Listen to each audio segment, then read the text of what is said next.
¿Qué hace una madre cuando su hijo es humillado delante de todos?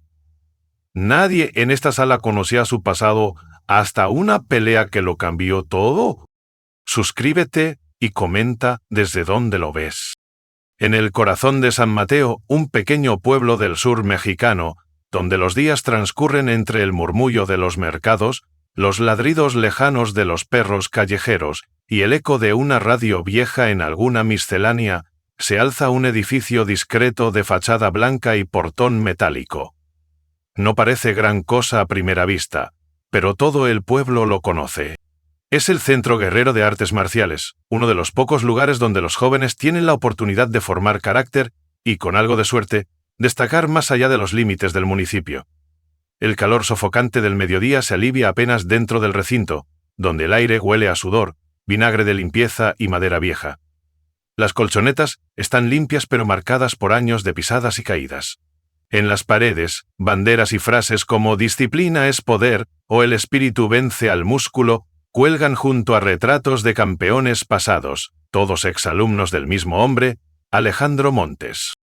Alejandro no solo era el director del dojo, era su corazón, su mente y su voz. En su juventud fue campeón nacional, respetado por su técnica, temido por su dureza. Después de su retiro de las competencias, regresó a San Mateo con la idea de forjar a la siguiente generación de guerreros.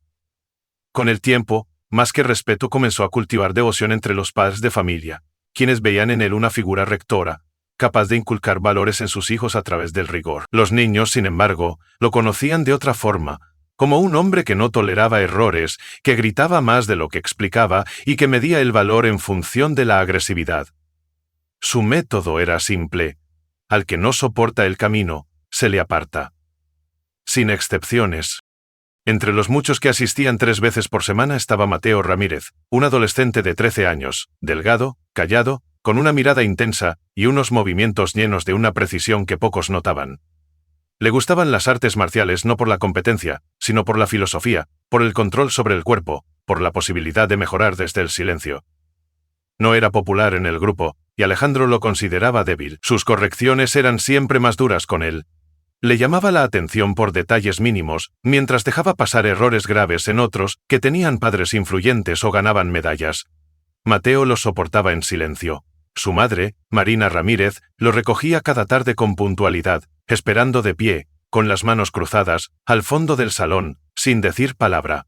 Nadie sabía mucho de ella. Siempre vestía con sencillez, sin adornos ni maquillaje, el cabello recogido y los ojos bajos, como si deseara volverse invisible. Había algo en su postura, sin embargo, que no pasaba desapercibido a los más observadores. Su andar era ligero pero firme, su espalda erguida, su mirada clara. Algunos padres pensaban que era solo una mujer reservada, quizás tímida, quizás triste, pero nunca se quejaba, ni siquiera cuando su hijo salía con los ojos rojos o con un moretón en el brazo. Solo lo recibía con una sonrisa leve, casi melancólica, y un gesto de la cabeza que decía más que 1000 palabras. Alejandro apenas le dirigía la palabra. La consideraba una madre débil, de esas que crían hijos sin coraje. Para él, la fortaleza se enseñaba con dureza, y si alguien no estaba de acuerdo, podía irse. Nadie lo hacía. Una tarde cualquiera, durante una clase particularmente tensa, un alumno tropezó y dejó caer un bokken de práctica. El arma de madera salió volando en dirección a uno de los espejos laterales. Hubo un grito. Entonces, sin pensarlo, Marina se adelantó 2 pasos y atrapó el bokken con una sola mano, como si fuera parte de una rutina aprendida 1000 veces. El salón quedó en silencio unos segundos. Un padre murmuró: «¿La viste?». Pero Alejandro hizo como si nada. Marina colocó el arma en el suelo, volvió a su sitio y bajó la mirada. Su rostro no había cambiado. Como si nada hubiera pasado. Aquella escena dejó una pequeña grieta en la percepción colectiva. Algunos padres comenzaron a preguntarse quién era realmente esa mujer que nunca hablaba, pero que se movía como una gata salvaje.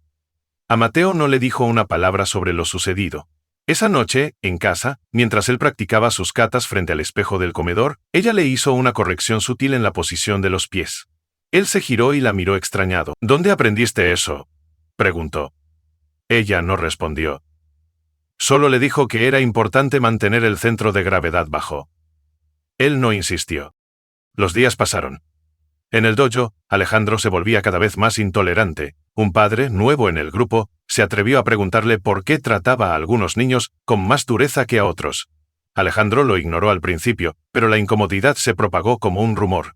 En el fondo, temía perder el control. Su autoridad, construida durante años, comenzaba a tambalearse. Por eso, ideó una forma de reafirmarse. Propuso una sesión especial, el sábado siguiente. Una clase abierta para padres e hijos, con demostraciones y ejercicios de integración. Pero el verdadero objetivo era otro. Quería hacer una exhibición de combate. Y no entre alumnos. Quería demostrar que no cualquiera puede opinar sobre artes marciales. Necesitaba un ejemplo claro, alguien que representara al público, a los débiles, a los que critican desde la sombra. Entonces la vio como siempre, de pie junto a la puerta, en silencio, con las manos entrelazadas frente a sí. Marina Ramírez. Era perfecta. Silenciosa, discreta, inofensiva, una ama de casa más. Cuando anunció su intención de hacer un sparring con un padre de familia, todos pensaron que bromeaba. Pero al nombrarla directamente, las risas estallaron. Algunos se giraron hacia ella sorprendidos. Mateo se quedó helado. Alejandro sonreía seguro de su espectáculo, pero lo que nadie esperaba fue su respuesta. Marina, con la misma calma de siempre, dijo que aceptaba. Lo dijo sin elevar la voz, sin temblor, sin vacilar. Añadió una condición: si perdía, se iría del dojo y no interferiría nunca más. Pero si ganaba, Alejandro debería pedir disculpas públicamente y comprometerse a revisar su trato hacia los alumnos. El silencio que siguió fue más profundo que cualquier grito. Alejandro intentó disimular su sorpresa con una sonrisa cínica. Asintió confiado. En su mente la batalla ya estaba ganada. Para él sería una simple anécdota, un espectáculo para reafirmar su dominio. Para Marina, era otra cosa. No una venganza, no una exhibición, solo una línea que debía trazarse.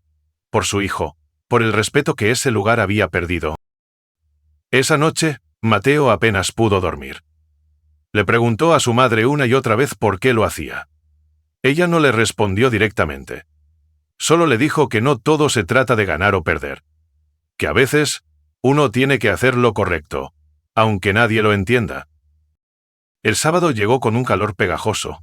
Desde temprano familias enteras se dirigían al dojo como si fueran a una función de teatro. El rumor se había esparcido por todo San Mateo. Había quienes venían por morbo, otros por curiosidad, algunos por esperanza. Alejandro llegó temprano, vestido con su uniforme impecable, saludando a todos con firmeza. Marina llegó después, caminando sola, con su ropa sencilla, su mirada serena y su espalda recta. Al entrar al tatami, no hubo palabras, solo miradas. Mateo se sentó al fondo, nervioso, con el corazón en la garganta. Había empezado algo que ya nadie podía detener. Y aún nadie sabía lo que estaba a punto de suceder. La mañana del sábado se desplegó sobre San Mateo con un sol implacable y un aire seco que parecía pegarse a las paredes encaladas de las casas. Desde temprano, el pueblo entero parecía moverse en una dirección, hacia el centro guerrero. El murmullo de la expectativa flotaba en las calles como una nube invisible. En las tiendas, las fondas, incluso en la plaza, se hablaba del combate. Algunos lo consideraban una broma, un número cómico para distraer a los padres. Otros, en cambio, lo esperaban con un interés más profundo, como si intuyeran que ese día no sería como los demás. Mateo se despertó antes del amanecer, incapaz de conciliar el sueño. La ansiedad se le arremolinaba en el estómago como un nudo de alambre. Observaba a su madre en la cocina mientras preparaba café y unas tortillas recién calentadas. Marina estaba igual que siempre, tranquila, precisa en sus movimientos, sin un solo gesto de nerviosismo. Le ofreció el desayuno sin decir palabras sobre el evento, como si se tratara de un día común. Mateo la observaba con asombro y desconcierto. Quería entender, preguntar, gritar incluso, pero se contuvo. Algo en ella le decía que debía confiar. Al llegar al dojo, el ambiente era diferente al de otros sábados. Las colchonetas habían sido alineadas con más cuidado, los espejos estaban relucientes, y en un extremo del salón se habían colocado sillas para los padres y visitantes. Alejandro caminaba entre los alumnos con una energía inusual, marcando cada paso con firmeza. Su uniforme estaba impecable, su rostro sereno pero duro. Saludaba a los presentes con un ademán marcial, como un general antes de la batalla. La sala se llenó rápidamente. Padres, madres, abuelos, hermanos. Incluso algunos vecinos ajenos al dojo se colaron con disimulo. Todos esperaban el evento que Alejandro había anunciado con tanta seguridad. Marina llegó unos minutos antes del inicio, vestida con una camiseta sencilla, pantalones deportivos oscuros y el cabello recogido. Su presencia no hizo ruido, pero muchos giraron la cabeza al verla entrar. Algunos la miraron con burla, otros con desconcierto. Pocos, muy pocos, con respeto. Mateo se sentó en la última fila, con la espalda recta y las manos temblorosas sobre las rodillas. Su mirada oscilaba entre su madre y el maestro. Sentía que el aire se le había espesado en los pulmones. Quería detener todo, impedirlo, decirle a su madre que se marcharan. Pero no lo hizo. Sabía, sin entender cómo, que ya no había vuelta atrás. Alejandro dio un breve discurso. Habló sobre el espíritu del karate, sobre el respeto, la superación, el sacrificio. Luego, con un gesto teatral, presentó el combate como una lección para todos, un recordatorio de que el arte marcial no era para cualquiera. Nombró a Marina con tono cortés, pero su sonrisa no escondía la condescendencia. Ambos se colocaron en el centro del tatami. El silencio era absoluto. No había música, ni tambores, ni aplausos. Solo el sonido lejano de un pájaro en la ventana y el susurro del ventilador en la esquina del techo. Alejandro dio el primer paso con calma. Su postura era perfecta, sus hombros relajados, su mirada fija. Avanzó como un león en control de su terreno. Marina, por su parte, mantenía los pies firmes, las rodillas levemente flexionadas, los brazos en guardia baja, casi como si no quisiera combatir. Su rostro estaba tranquilo, sin una gota de tensión. El primer ataque fue casi un saludo, una patada media, suave, que rozó la defensa de Marina sin intención real de dañar. Alejandro sonrió. Dio otro paso, esta vez un golpe recto al torso, más rápido, más decidido. Marina lo esquivó girando apenas el cuerpo como una hoja al viento. Su contraataque no llegó. Solo volvió a su posición inicial, como si no hubiera pasado nada. El público se removió. Algunos se rieron. Otros murmuraron. Alejandro alzó una ceja, dio un par de pasos laterales, lanzó una combinación de puños. Marina los desvió sin esfuerzo, sin brusquedad, como si conociera de antemano la dirección de cada movimiento. La sonrisa del maestro comenzó a desdibujarse. Los minutos siguientes fueron una danza tensa. Alejandro aumentaba la intensidad. Sus ataques eran cada vez más precisos, más agresivos. Patadas giratorias, fintas, amagos. Marina no respondía con violencia. Solo fluía, absorbía, redirigía. Sus pies se deslizaban sobre la colchoneta como si la gravedad no la afectara. Mateo no podía apartar los ojos. Nunca la había visto así. Ni siquiera había imaginado que su madre pudiera moverse con esa elegancia letal, con ese dominio absoluto del cuerpo y del espacio. Lo embargaba una emoción contradictoria. Orgullo, miedo, sorpresa. Alejandro comenzó a perder el ritmo, el sudor le corría por las sienes, su respiración se hizo más sonora. Por dentro, la frustración crecía como una ola. No podía permitir que una mujer, una madre silenciosa que nunca había entrenado en su dojo, lo dejara en ridículo frente a todos. Necesitaba cerrar el combate, ganar, confirmar su poder. Con un grito que rompió el silencio, se lanzó con su técnica final. Un ataque directo, brutal, destinado a derribarla con un solo golpe. Su cuerpo voló hacia ella como una piedra lanzada al vacío. Y entonces, todo cambió. Marina no se apartó, no esquivó. Dio un paso mínimo hacia adelante, giró la cadera con precisión y colocó su brazo en el ángulo exacto. La inercia del cuerpo de Alejandro se volvió en su contra. En un parpadeo estaba en el suelo, no golpeado, no herido, solo derrotado, con los ojos abiertos, la boca entreabierta y la dignidad hecha añicos. El silencio fue tan absoluto que se oyó el zumbido de las luces. Marina no se movió, no sonrió. Solo inclinó levemente la cabeza, como se hace al final de una kata. Luego retrocedió un paso y dejó los brazos caer a los costados. Alejandro seguía en el suelo, sin comprender del todo lo que había pasado. Los primeros aplausos fueron tímidos, luego crecieron, se expandieron, se volvieron rugido. Padres, madres, niños. Algunos grababan con sus celulares, Otros aplaudían con entusiasmo genuino. Nadie se burlaba ya. Mateo tenía los ojos húmedos, no por vergüenza, sino por algo nuevo que no había sentido antes. Respeto. Un respeto profundo, casi sagrado. Marina salió del tatami con la misma serenidad con la que había entrado. No buscaba la ovación, no deseaba reconocimiento. Solo había cumplido una promesa. Lo que ocurriría después ya no dependía de ella. Había abierto una grieta en el muro, y ahora el resto debía decidir qué hacer con la luz que se filtraba por ella. Aquel día no terminó con los aplausos. Fue apenas el comienzo. Cuando Marina salió del tatami, con el sudor apenas visible en su frente y el paso firme, muchos aún no comprendían del todo lo que habían presenciado. No se trataba solo de una madre que había sorprendido con un movimiento técnico o una mujer que había humillado a un maestro. Era otra cosa. Había en ella una presencia que iba más allá de la sorpresa. Era como si alguien hubiera abierto una puerta sellada hace años, y del otro lado hubiese una historia olvidada, lista para emerger. Las primeras preguntas comenzaron esa misma tarde. ¿Quién era esa mujer? ¿Dónde había aprendido a luchar así? ¿Por qué nunca había dicho nada? Algunos padres comenzaron a buscar su nombre en Internet. Otros llamaron a amigos en otras ciudades. Y no tardó en aparecer lo que muchos no esperaban. Bajo el nombre de La Sombra Serena, Marina Ramírez había sido, años atrás, una de las figuras más respetadas del karate a nivel nacional. Su estilo era elegante, silencioso, pero demoledor. Había participado en torneos internacionales, recibido reconocimientos por su técnica, su compostura, su disciplina. Había aparecido en revistas especializadas, entrevistas, grabaciones de competencias en Japón, Chile, España. Su leyenda no era local, era mundial. Pero igual de repentina que su fama fue su desaparición, después de una tragedia familiar, el accidente que le quitó la vida a su esposo, un también conocido instructor de artes marciales.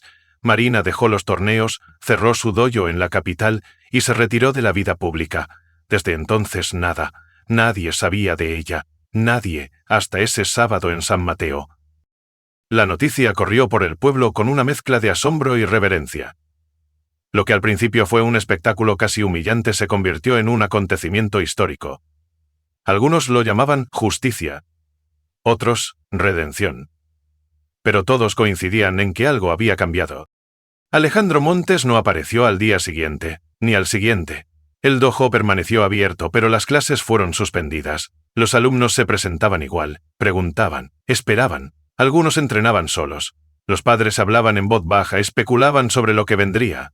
Nadie quería decirlo en voz alta, pero el respeto hacia el maestro se había quebrado, y con él, la estructura de poder que había sostenido el dojo durante años. Pasaron 3 días. El cuarto, Alejandro volvió. Entró sin uniforme, con ropa sencilla, el rostro serio, los ojos hundidos. Nadie lo aplaudió, nadie lo abucheó. Solo lo miraron. Se dirigió al centro del tatami, se inclinó y pidió permiso para hablar. Su voz, por primera vez, no sonó como una orden. Habló durante casi media hora, reconoció su error, su soberbia, su ceguera, dijo que había confundido el miedo con el respeto, la dureza con la enseñanza. Admitió que había tratado a los alumnos como soldados, no como personas, que había olvidado la esencia del karate, la que él mismo había aprendido cuando era joven. Luego pidió perdón, no solo a Marina, a todos, a los padres, a los niños, a los compañeros. Dijo que no tenía excusas, pero que sí tenía voluntad de cambiar. Y que si el dojo debía cerrarse, lo haría. Pero que, si alguien aún creía en el espíritu del guerrero, podía quedarse y construir algo nuevo. El silencio fue largo, pero no vacío. Uno a uno, los alumnos comenzaron a sentarse en círculo, en señal de escucha. Algunos padres, al fondo, asintieron. No hubo aplausos, solo respeto. El verdadero. Marina no estaba allí. No había regresado al dojo desde el combate. Había vuelto a su rutina, al trabajo en la biblioteca, al cuidado de Mateo, a su discreta vida. Pero un día Alejandro fue a buscarla, no para pedirle que regresara como entrenadora ni para ofrecerle un cargo, solo para agradecerle. Le dijo que, con un solo gesto, le había mostrado el reflejo que había olvidado mirar, y que si algún día quería volver, Las puertas estarían abiertas, no para enseñarle a los demás, sino para seguir aprendiendo juntos. Pasaron semanas. El dojo reabrió con nuevos horarios. Alejandro cambió los métodos. Las clases ya no eran gritos ni castigos. Introdujo sesiones de conversación, análisis de filosofía, meditaciones. Redujo el número de competencias. Aumentó las prácticas comunitarias. Los alumnos empezaron a entrenar en grupo, ayudándose unos a otros. Las comparaciones desaparecieron. El ambiente se volvió más humano, más limpio, más digno. Una tarde, sin previo aviso, Marina entró al dojo. No llevaba uniforme ni intención de imponer nada, solo se sentó al fondo como antes, observó. Algunos niños la saludaron tímidamente. Alejandro hizo una reverencia desde lejos. Ella respondió con un gesto breve. A partir de entonces comenzó a ir una vez por semana, no para entrenar sino para compartir. Guiaba ejercicios de respiración, enseñaba detalles técnicos a quienes lo pedían. Jamás se colocó al frente, prefería estar entre los demás. Hablaba poco, pero con precisión. Cuando enseñaba una técnica, no lo hacía para impresionar, sino para explicar su sentido. Su presencia no era la de una figura mítica, sino la de alguien que había atravesado la oscuridad y regresado con calma. Mateo floreció. Con el tiempo dejó de temer equivocarse. Empezó a sonreír durante los entrenamientos, a colaborar con compañeros, a enseñar a los más pequeños. No por superioridad, sino por gratitud. En su rostro ya no había tensión sino luz. La transformación del dojo lo había alcanzado también a él. La comunidad entera notó el cambio. El centro guerrero se convirtió en algo más que una escuela. Se volvió un espacio de encuentro, de crecimiento mutuo, de confianza. Los padres ya no temían hablar, los niños no temían fallar. Las competencias siguieron, sí, pero ahora eran solo una parte del camino, no su objetivo. En una pared lateral del dojo se colocó un nuevo letrero, tallado en madera clara, con letras firmes. El verdadero guerrero no impone, inspira. Una tarde de otoño Marina salió del dojo después de una sesión. Mateo caminaba a su lado, con el cabello sudado y la mochila colgando. Al cruzar la puerta, ambos se detuvieron un momento. El sol caía entre los árboles, pintando el suelo de sombras largas. Ella miró el letrero, lo leyó en silencio, y por primera vez en mucho tiempo, sonrió abiertamente. No era la campeona de antes, no era la sombra de un pasado glorioso. Era alguien más completo. Una mujer que había elegido el silencio, no por miedo sino por madurez. Que había vuelto, no para brillar, sino para acompañar. Su camino no era el de la lucha, sino el de la presencia. Y eso, entendió Mateo mientras la observaba, era el mayor arte marcial de todos. No olvides suscribirte para conocer más historias como esta. Mira al siguiente vídeo y explora otros en el canal y comparte este con alguien que necesite verlo.